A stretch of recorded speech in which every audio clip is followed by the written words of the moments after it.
Hi, everyone. So, in this recording, I wanted to talk to you a little bit about the most common block that I hear from most people that they're having, and that is fear. Fear is the most, I would say, the number one block for people that are ready to go, they want to do it, but then there's like this fear, what if this, what if that? And there are usually a couple of fears that are common across most people that want to do this stuff. So I'm going to go through some of these fears and try to shed some light on them and help you see things from a new perspective.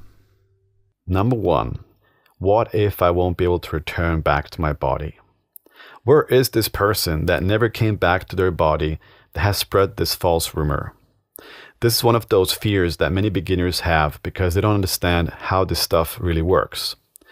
So, what if I get stuck somewhere and I'm not able to return back to my body? Well, actually, the problem is not that you cannot return back to your body. The problem is that you return to your body too quickly. And that is something that you will understand as soon as you start practicing these things. Usually you get sucked back to your body much quicker than you want. And actually staying out is what you're trying to do more than staying in. So that's one of the fears that beginners have, of course, because it's something that they don't know what it is and they have this common fear. However, the thing is like this: when you are out exploring, your emotions that you have in the exploration is connected, is transferred to your physical body. So if you were to have an experience where suddenly something either excites you a lot or scares you a lot, it doesn't matter. Whatever experience you would have that would create a very strong emotional peak, then that emotional peak will be transferred back to your physical body, and your physical body will start changing its breathing pattern and also heart rate. So it will go from being in the steady, sleeping mode where the body is just asleep. It will go to being, your heart starts beating really fast and your breathing starts going faster. And as soon as that happens, your body is basically waking up. And as soon as your body is waking up, you get sucked back instantly. And you're back in half a second. So, the moment you feel fear or you're, super excited about something, hope, now you're back to your body. So to actually return, if you ever scared, oh no, I need to return to my body. Yeah, you will return instantly back to your body. So that's never actually a problem. It's never a problem that I've had, and it's never a problem that any of the people that have explored for, many, many years have had that problem. You can return instantly to your body. And you don't need to be scared or to have high emotions to return. You just the thought of returning to your body will take you back to your body. And that's why, sometimes it's actually a bit of it's a bit annoying because just the thought of your body sometimes can bring you back. Just the thought of your bed or your room, or the fact that your body's laying in the room astral projecting, just those thoughts can quickly bring you back. And so really the challenge for most of us is not that how to get back quicker, is how can we stay out? Well, how can we get out, first of all, and then how can we stay out longer? And then how can we stay out longer and also have a very high level of awareness in the exploration, and also have a very high level of memory when we come back? Because a lot of times what happens is if you stay out long, you might slowly start losing your level of awareness, and you fall into a kind of a dreamy state and then a sleep. And when you do that, a lot of your memory gets wiped out, and so you forget a lot of the experience. So that's why it's actually better to have short, intense experiences rather than very long ones, which you then don't remember much of. And one last thing, which is crucial to understand, is that we actually astral project every night when we are sleeping. So every night when we go to sleep, our energy body is detaching from our physical body, and we are out around having experiences. Now, they can be dream experiences, which are also a form of projection, but they're a projection in the mental plane where we imagine things, where we play out our own little simulated worlds. Or it can also be projections into the astral or other realms. But the problem is that we don't remember them, and we're not conscious. We're like an autopilot. So we don't really remember these very well, unfortunately. That's why they're not conscious. They're just kind of happening. But what's important is that they're actually happening automatically. This is something that the body does. It's natural. It's as natural as going to sleep, obviously, because it's happening in our sleep. So you shouldn't be afraid of something that's happening naturally when you sleep, because then you can, if you're afraid of that, then you should also be afraid of going to sleep. And of course, you're not afraid of going to sleep, right? Now, number 2, what if something or someone takes over my body while I'm away? Again, a false rumor, since if this was the case, you would have already been possessed by someone in your sleep by now, right? Also, we don't actually leave our bodies in the way that people think. We just project our awareness out and away from it. And we are always present in our physical bodies as well. We're always at least in 2 places at the same time. And it is definitely possible to have multiple projections in different realities at the same time as well. But it's more common that you are aware of your projection and your physical body at the same time. You always know how to return, and you always feel your physical body if you want to. And lastly, the fear of something bad happening to you while you explore. So when it comes to exploring, is there a danger in astral projection? Can you get hurt? Is it safe? Are you getting yourself into trouble by doing this practice? Are you opening the door to something that you cannot close, and it's gonna be a hell for you?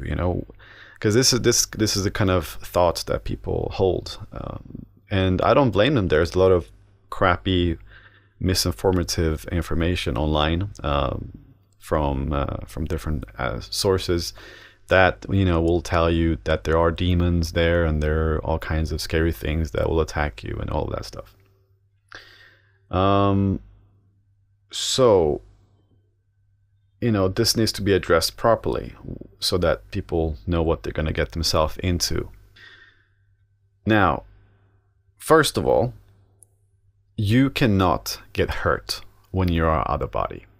Nothing can hurt you. You might see something strange. You might see something that looks like a shadow figure, or, some weird creature, or, which again, you might see something strange, but it comes down to your own interpretation what that is. And usually that's what scares us the most, is our own filters that we put on the things that we see. And based on our belief systems and backgrounds, we would project our own understanding of what we see and scare ourselves if we see something that we think looks like something from a movie, for example. If we see something that looks like this ghostly figure and we are obsessed with watching horror movies, we're gonna pretty much get really scared and think, oh, this is obviously what I've seen in that movie. This is a ghost that's gonna possess me or something. But it's not like that. It just because you have an idea of what that is, it doesn't mean that it is that thing. It can be all kinds of things. So first thing you need to do is to be open-minded to that. You have no idea what is out there, and you shouldn't judge it based on what you've seen in movies or you've read somewhere. Just try to be very open-minded and be curious, and positively curious. Don't put a label on things straight away. This is what separates people that succeed with this practice and people that fail. Because if you see a dark looking figure and then you think, oh, that's a demon, it's dangerous, it's going to attack me, and then you wake up from your experience and you you tell yourself that was a demon, and then the devil's after you and whatnot, then of course, that's going to be a very negative experience for you. You're going to stample that as a negative experience. You're going to scare yourself to not even continue with the practice. But if you instead are curious, thinking, okay, this looks like some sort of, shadow looking figure, but what is it? Is it really what I, believe it is? Like, how do I know what this is? And you actually go and have a conversation with it instead of being scared. Or you might just accept that you don't know and just don't put a label on it, And a lot of times these figures might be other explorers that are exploring, and they're actually nice people. It can be your neighbor sleepwalking, or sleepwalking in their energy body, having a dream. It can be all kinds of things. And so, don't put a negative label on things. So that's the first thing I would say. Don't put negative labels on things that you see just because they're strange looking to you. Because of course you're entering a new world where things are not like in the physical. So of course you're going to see strange things. And so of course some things might be, looking a bit scary to you, but that doesn't mean it's scary. That's just your own perception of what you're seeing. And so you need to be much more open-minded when you're projecting, and to feel like you have to be more like a kid in a candy store where you just kind of explore things with excitement and with a positive attitude, and also an open-mindedness and an humbleness that you don't really know what these things are, and you're going to find out. A bit like a scientist in the lab, you're going to experiment, you're going to see what is this thing.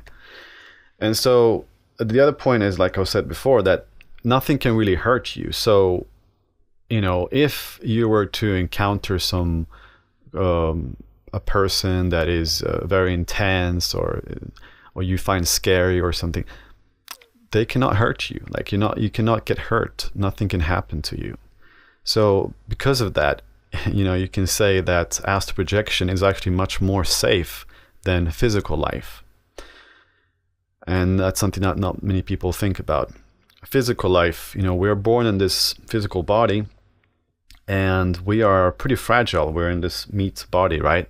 And pretty much any hit can hurt us. We can go on the street, we can get hit by a car, we can go to the wrong neighborhood and have problems there with the people there. There's a lot of violence going on, and we learn how to stay safe as physical humans by just knowing to not go to certain places, by not hanging out with certain people, or by not going out at certain times. But we're still always vulnerable, and we are always at risk to get hurt when we're traveling, train crashes or plane crashes or car crashes. There's so many ways that you can get hurt physically. But when you're exploring non-physically, you don't get hurt at all. Like, nothing can really, you can go through walls. A car can drive over you and it goes through you. So there's no way to actually hurt you. And when you know that, hey, nothing can hurt me, no one can hurt me, no one can like punch me in the face or like stab me with an energy sword or whatever. When you know that that's not possible, that you're not going to have any problems, then even if you were to see something that to you, to your belief system or to your eyes that looks disturbing, might have been, I don't know, octopus with big arms, whatever, something that's scary to you, then you won't get scared when you know that, hey, this thing cannot hurt me. So I'm all powerful in this state. I can fly, I can jump really high, I can teleport, I can return back to my body. So I don't have to be scared of anything because nothing can hurt me. So actually you should be more scared when you're out on the streets physically, because then you actually are in a very fragile state. You can, something can hurt you physically. But when you're astral projecting, nothing can hurt you. So it's very important thing to remember that. Let's see if I covered everything here. Yeah, so there's one more thing. So with all of these stories with demons and all kinds of scary thing that people see, I've researched this for a long time now, and I've been talking to people that have seen these things, and I've explored myself for a very long time. And the thing is, these negative things that people report, they're not necessarily even real. Most of the time, they're just based on their own fears. They're manifesting in some shape or form. Usually, when people are in sleep paralysis, and this is when people are, people are doing the practice, or they might just suddenly wake up from sleep and they are in sleep paralysis. Sleep paralysis is when your whole body is paralyzed and you cannot move, but you are aware. Your mind is basically awake, and you can also see through eyelids. Sometimes you can see your room. Now, when people get into this state spontaneously, without actually trying to astral project, and especially without even knowing what astral projection is, when people get into this state suddenly, it's a pretty scary state, because they don't know why they're there. They don't know what's happening to them. They don't know why they're paralyzed. They might not have experienced that before, or they have, and they just don't know what's happening, and they don't know why this is happening. And that combination of not knowing why it's happening, and the feeling of being stuck, and also the feeling of not being able to breathe properly, because you feel like your body is very heavy, that those combinations create a fear that, hey, something is holding me, something is pushing on my chest. And those thoughts in that state of consciousnness straight away creates visual aspects of that fear. So people can start seeing like a dark energy like pushing against their chest, or big spiders in the room, or all kinds of scary things that they themselves imagine and manifest because of their fear, because they need a rational explanation to why they're stuck, why they're not able to move their body, what's holding them. They think something is holding them, so they create this whole scenario. This is the most common reason why people report seeing demons and all kinds of crazy shit, right? But when you understand that, hey, this is natural, like my body goes into sleep paralysis because I'm not supposed to act out my dreams.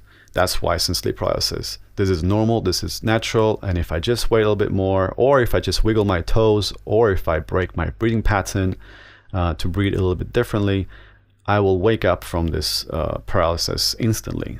This is nothing to fear. This is the first thing. Like, if you understand that this is not something to fear, this paralysis state, then you won't have to go so far and create all of these creatures that are attacking you. And so this is actually something that I've seen a lot with people that have had, in the beginning, they had these, they saw these creatures in the room attacking them, all kinds of crazy shit, because they're afraid of this feeling. And then once they read about it, once they understood that, oh, this is natural, this is, it's natural that it happens to a lot of people. It doesn't happen to everyone, but it's a normal, it's a state that your physical body puts you in, and it happens sometimes, and it's not something to be scared of. When people understand that, even people that have had negative experiences in the past with sleep paralysis, when they understand that it's actually nothing to fear and it's natural, suddenly they just don't see all of these scary things anymore. They're gone, and they're just seeing their own room peacefully, and they just feel that feeling that they're stuck, but there's no scary entities in the room. There's nothing. And that's because they don't project their fears anymore. And also, sleep paralysis is something that not everyone gets. I don't get sleep paralysis. I don't have to be in sleep paralysis to be able to project. It's enough to just have your body to fall asleep. It doesn't have to be paralyzed. So it's a personal thing. Some people get into that state quickly, some people don't. But it doesn't matter. If you understand that it's safe, and also if you understand what techniques you can use to get out of that state if you wanted to, then being in that state is very comfortable. And that is something that it's important to understand about fear. usually we fear things that are unknown, that we don't understand. But once you understand the things that are taking place, once you understand the process of getting out of body, the experiences, the fear just fades away automatically. And so once you start practicing astral projection and you've had your first non-physical experience, maybe it is that you can see through your eyelids or see through your mask that you have on your eyes, that maybe is your first experience. Then maybe you have an experience where your energy arm is out of place with your physical arm. That's also like an experience, like, oh, that was new. Or maybe you're floating out of your body and then you're sucked back again. Or maybe you were able to leave your body, or you got vibrations or whatever. When you take these baby steps and you do it constantly, like every now and again, every day, a regular practice, when you're doing a regular practice and you have these experiences regularly, you slowly start getting very used to these sensations, and they're not foreign anymore. They become something that you're very used to it, and therefore your fear slowly fades away, or if not, the fear can just go away instantly. Some of you have read Robert Monroe's book. He talks about, he was one of those people that have actually documented his life's experiences, going from the point where he had natural, spontaneous out-of-body experiences, where he was not able to, he didn't even know what that was. And for him, it must have been way scarier in the 70s at his time than for us today. If we have something like that happens to us today, like we're floating out of our body, we go to Google and we Google it, and bam, we'll get like tons of information about what this is. But back then in the 70s, when Robert Monroe started, he had to figure everything out himself. And he was terrified in the beginning because no one knew what that was. There was no one that was talking about it. And here he is, seeing himself lying in bed from another perspective, being out of body, floating out of body, and not knowing what's going on, and obviously thinking negative thoughts like, oh, he's dying, or he's sick, or he's mentally distorted, or whatever. And that's where the fears came in. The fear of, oh, this is not normal, this is wrong, or what if something's going to happen? Like, it's almost your own thoughts scare you more than the actual experience. Your own projections of what's going on, your own beliefs scare you. So that's why the first thing you really should do to deal with fear is to write down on a piece of paper or in your phone or whatever, write down all the fears that you have. And just get really deep with yourself to figure out, well, what kind of fears do I have around this subject? What am I afraid of? And it's important to sit with this for, a good half an hour to really go deep with the fears, because you will probably know some of the fears already. You can just say, yeah, I'm afraid of this. But if you sit with it for like an hour, you will be able to pick up a couple more fears that were, lingering in there in the background, and maybe a bit in the subconscious mind or so, that you weren't really aware of before. But those are really important, because you might be aware that you have a block with maybe returning back to your body, and then you think that's it. But maybe there's more, and if you don't address those fears, subconsciously they can be blocking you from actually going out, because your mind is trying to keep you safe.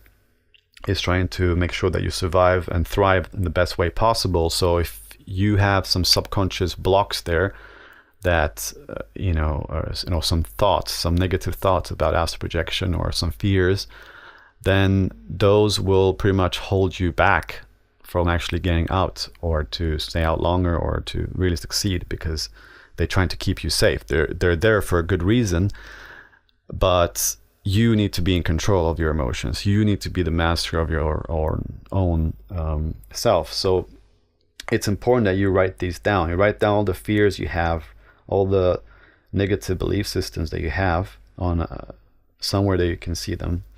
And you need to start reflecting on those and start realizing, how much of those are just, based on some disinformed stuff. Like, where did you get those belief systems from, and how do you know that they're even true? Can you be sure? Just try to really question those and work with those fears. And then really, two things has helped me to overcome any fears that I've had, or I know other people as well use some of these. There's some different solutions to deal with fear.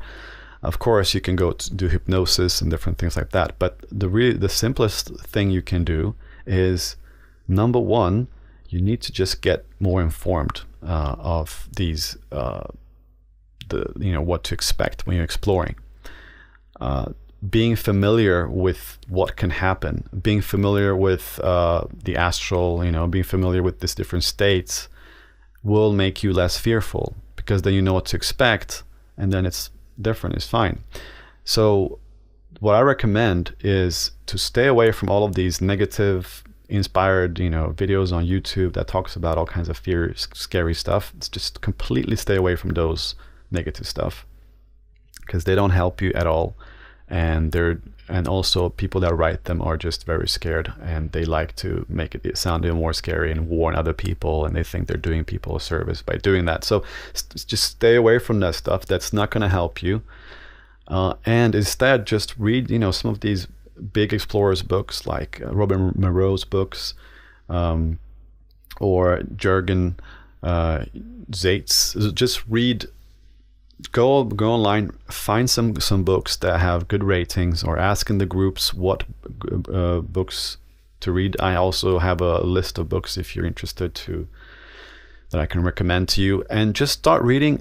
It's important to just read like books with positive experiences of other people's, other explorers' experiences, just to understand, like just to start getting an idea of what to expect out there. What can you expect what kind of experiences are normal in these realms. Sometimes people talk about hands sticking out in midair, and that can be really scary for some people. But if you read books on this stuff, people report seeing hands reaching out to them, and I've also had these experiences too.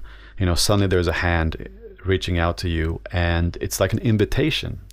It's not a scary thing. We might look at it as a scary thing, but it's actually an invitation.